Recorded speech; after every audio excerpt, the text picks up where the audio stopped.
مولا علی شیر خدا کرم اللہ تعالیٰ وجہ الکریم فرماتے ہیں نبی پاک ایک سفر پہ گئے تو مجھے اپنا نائب بنا کے مدینے میں چھوڑ گئے حفاظت کے لیے.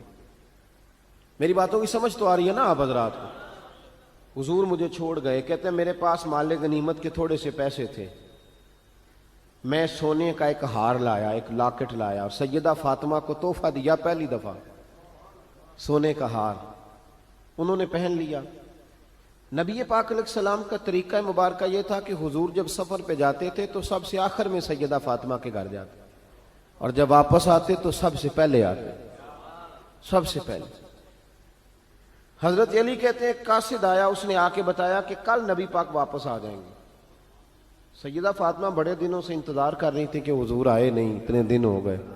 جب جا کے بتایا نا کہ کل حضور آئیں گے تو کہتے سیدہ نے صبح سے صفائیاں شروع کر دی، کھانا پکایا اپنے محبوب کے لیے، حضور کے لیے بہترین کھانا بنایا اور بہت ساری تیاری کی. کہتے ہیں حضور آئے، حسب روایت حسب عادت، وہی مبارک عادت جو محبوب کی ہمیشہ سے تھی. نبی پاک آئے، پہلا قدم سیدہ فاطمہ کے گھر میں رکھا، السلام علیکم کہا اور سیدہ نے وعلیکم کہا تو حضور نے ان کا چہرہ دیکھا تو واپس چلے گئے. حضرت فاطمہ رونے لگ گئی. مولا علی شیر خدا کہتے ہیں میں گھر آیا تو بی بی صاحبہ زاروں قطار رو رہی. فاطمہ کیا ہوا؟ کالی پتہ نہیں، حضور سلام لیا واپس چلے گئے، ایسا کبھی ہوا ہی نہیں، پتہ تو کریں. شیر خدا کہتے ہیں میں مسجد میں گیا تو نبی پاک بھی ایک کونے میں بیٹھ کے رو رہے تھے.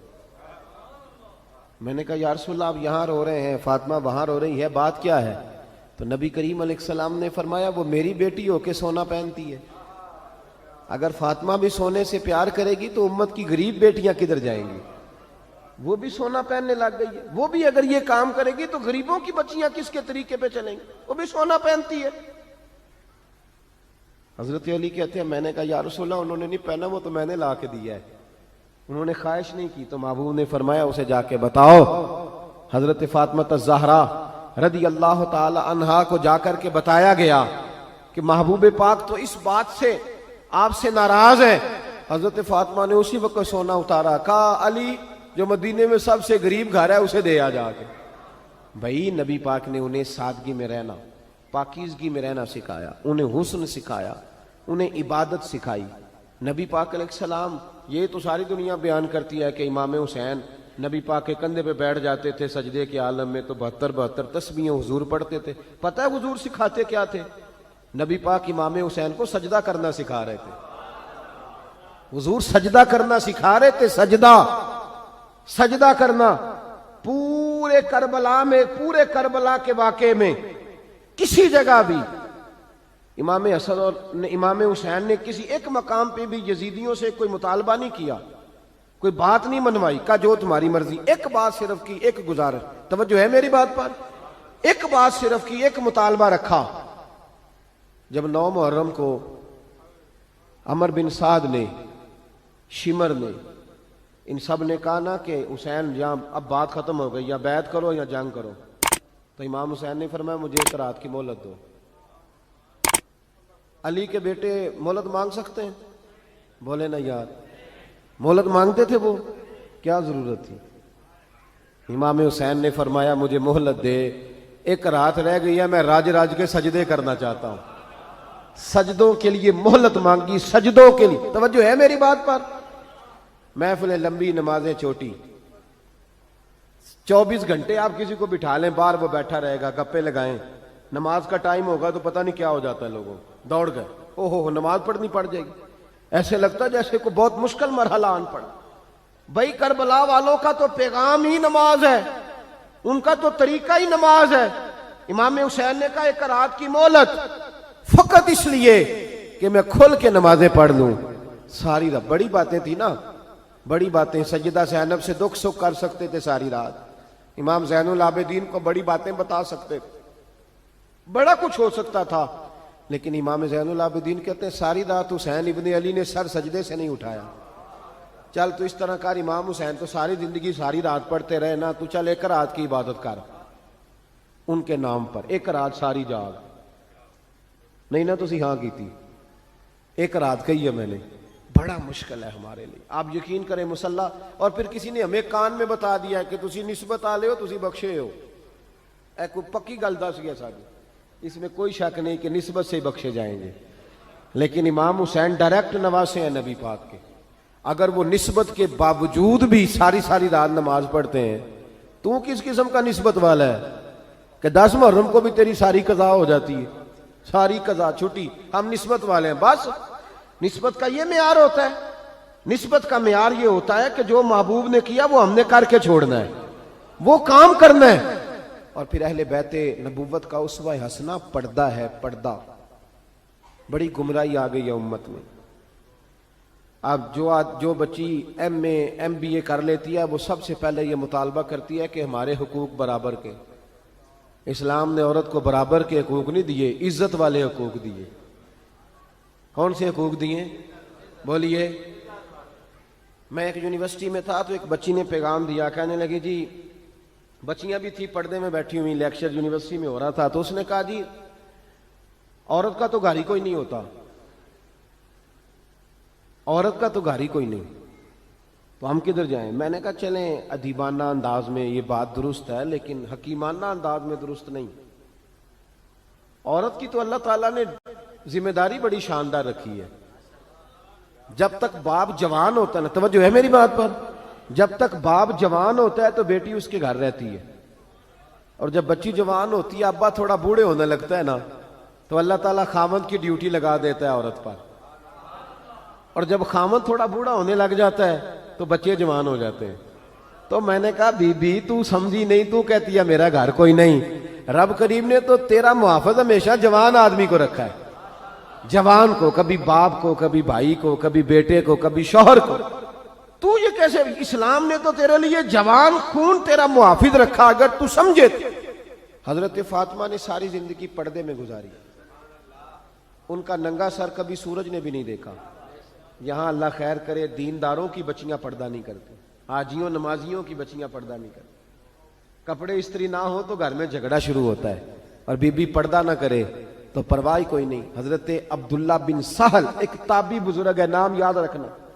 عبداللہ بن سہل کہتے ہیں سیدہ زینب جب کربلا سے واپس آئیں تو وہ میری پڑوسن تھیں. 15 سال کہتے ہیں میں ان کا پڑوسی رہا ہوں. 15 سال، 15، امام شورانی نے اس کو لکھا ہے، 15 سال میں حضرت زینب کا پڑوسی رہا. کبھی ہوتا ہے نا کہ بی بی برقع پہن کے باہر نکل آتی ہے، بازار جانا ہے، دوائی لینی ہے، کوئی کام ہے. کہتے ہیں 15 سال میں پڑوسی رہا، پر میں نے پردوں میں چھپی ہوئی زینب بھی کبھی نہیں دیکھی. ہوتا نا برقعے میں بندہ بی بی دیکھ لیتا، میں نے پردے میں چھپی ہوئی بھی بی بی کبھی نہیں دیکھی. تو کربلا والوں کا تو طریقہ پردہ ہے، ان کا طریقہ. اب آخری بات سنیں، کربلا والوں کا طریقہ حوصلہ ہے، ہمت ہے. ہمارے ہاں نا خودکشیاں عام، جھگڑا عام، لڑائی عام. اس کی وجہ یہ کہ حوصلہ کوئی نہیں. ذرا سی بات کو بندہ برداشت کرنے کو تیار. اہل بیت کا جو طریقہ ہے نا وہ حوصلہ ہے، وہ صبر ہے. وہ چلے محبت کی بات ہے کر دیتا ہوں. ایک بابا جی سے میں نے پوچھا، میں نے کہا جناب صحت کیسی ہے؟ کہنے دکھا نہیں وڈیریاں کر چھڑیا. میں کہا کنی عمر تہاڈی؟ کہندا میں عمر تے ایویں 76 کو سال ہے. تے میں کہا دکھاں تو بغیر بھی ہن تساں وڈیریا ہی ہونا سی. بس کر دے، دکھوں کو بدنام کیا ہوا بلا وجہ. اب بس کریں، وڈیرے ہونا تھا کہ نہیں ہونا تھا؟ تے نہ دکھاں دا لا دیتا ہے. ہجوم غم میں بھی توہین نے ضبط غم نہ ہوئی، ہم تو اس احتیاط سے روئے کہ آنکھ نم نہ ہوئی. اللہ والے تو مطلب شکوہ کرنا ہر وقت شکوہ، حوصلہ ہی کوئی نہیں، سکون ہی کوئی نہیں، پریشانی بڑی ہے جی، آزمائش بڑی ہے. کبھی آپ نے کہیں سنا ہے کہ واقعہ کربلا کے بعد حضرت زینب معاذ اللہ نفسیاتی مریض ہو گئی تھی؟ امام زین العابدین، سیدہ سکینہ، حضرت صغرا، وہ حوصلے میں رہے، متوانا رہے. امام زین العابدین نے اس کے بعد بھی کئی دفعہ پیروں میں بیڑیاں پہنی، کئی دفعہ. سادات کا خاندان چلا. یہ جو داتا علی اجویری نے آ کے آپ کو کلمہ پڑھایا یہ بھی سید زادے ہیں. سیدوں کا قافلہ رکا نہیں، یہ خواجہ اجمیری بھی سید زادے، غوث پاک جیلانی بھی سید زادے. یہ سادات کا سلسلہ چلتا رہا. بار بار آ کے امت کی قیادت کی ان لوگوں نے. جب دیکھیں نا یہاں کسی بندے کا کٹا ہوا ہاتھ پھینکا جائے نا، بلکہ انگلی پھینک دی جائے تو لوگ ڈر کے بھاگ جائیں گے، کسی کا، اپنے کسی کا نہیں، کسی کا، کیونکہ انسان کا وجود کٹ جائے تو دہشت پیدا ہوتی، آپ ڈر کے بھاگ جائیں گے۔ امام حسین کا کٹا ہوا سر، توجہ ہے میری بات پر؟ ذرا غور کرنا، بندے کا سر کٹ جائے، ہم سنتے ہیں بات پر غور نہیں کرتے۔ دھاڑ ان کا پڑا تھا کربلا میں، کٹا ہوا سر، زلفیں، پگڑی، کٹا ہوا سر نیزے پہ، آگے آگے سر جا رہا ہے، پیچھے سیدہ زینب جا رہی، با پردہ یزید کے دربار میں پہنچی، بی بی صاحبہ پردے میں بیٹھ گئی۔ یزید کہنے لگا دیکھ لو اللہ نے مجھے عزت دی اور میرے دشمنوں کا معاذ اللہ کیا حال ہوا۔ جب اس نے یہ کہا نا تو حضرت نعمان بن بشیر صحابی بیٹھے تھے، اور ساتھ کہتے ہیں میرے ایک نابینا صحابی بھی بیٹھے تھے۔ حضرت نعمان بن بشیر کہتے ہیں کہ جب اس نے یہ کہا نا کہ اللہ نے مجھے عزت دی اور نقل کفر کفر نہ باشد، میرے دشمنوں کا یہ حال ہوا، تو کہتے ہیں سیدہ زینب وہاں سے اٹھ کے کھڑی ہو گئی، با پردہ سیدہ زینب کھڑی ہوئی، اور فرماتے ہیں اس طرح نہیں کھڑی ہوئی کہ بیویاں روتی ہیں تو کہتی ہیں ہائے یہ ہو، اس طرح نہیں، حوصلہ، ہمت، اور جس طرح کوئی سیاںا خطیب خطبہ پڑھتا ہے اس طرح سیدہ نے خطبہ پڑھا، پہلے اللہ کی حمد کی، پھر نبی پاک پہ درود پڑھا، اور پھر قرآن پاک کی آیت پڑھی وَتُعِزُّ مَن تَشَاءُ وَتُذِلُّ مَن تَشَاءُ، یہ آیت پڑھی۔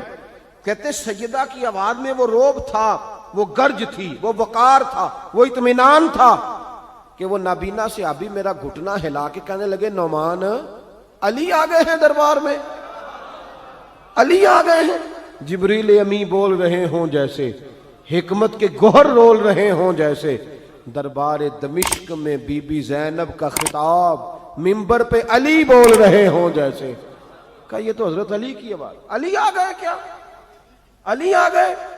سیدہ زینب فرمانے لگی یزید تیری حکومت ہے تو تو کہتا ہے کہ اللہ نے تجھے عزت دی، ذرا وقت بدلنے دے، ذکر تیرا بھی ہوگا پر تجھ پر لوگ لعنت برسائیں گے، اور جب میرے حسین کا ذکر ہوگا تو خطیب جمعے کے خطبے میں ذکر کیا کریں گے، خطبوں میں میرے نام۔ بھائی حوصلہ پیدا کرے زندگی میں، ہمارے اندر حوصلہ نہیں رہا، حوصلہ نہیں، توانائی نہیں، ذرا ذرا سی بات پہ ہم بگڑتے ہیں، ناراض ہوتے ہیں، اپنی طبیعتوں کو اکٹھا کریں۔ پہلا سبق یہ عرض کیا ہے کہ اہل بیت سے پیار کریں، بحث چھوڑ دیں، صحابہ سے پیار کریں اور بحث، نبی پاک کا میلاد منائیں اور بحث کرنی چھوڑ دیں۔ اور دوسری بات یہ کہ اہل بیت کا طریقہ فقر و فاقہ ہے، ان کا طریقہ سخاوت ہے، ان کا طریقہ پردہ ہے، ان کا طریقہ عبادت ہے، ان کا طریقہ حوصلہ ہے۔ حوصلہ مند زندگی گزاریں، توانائی والی زندگی گزاریں۔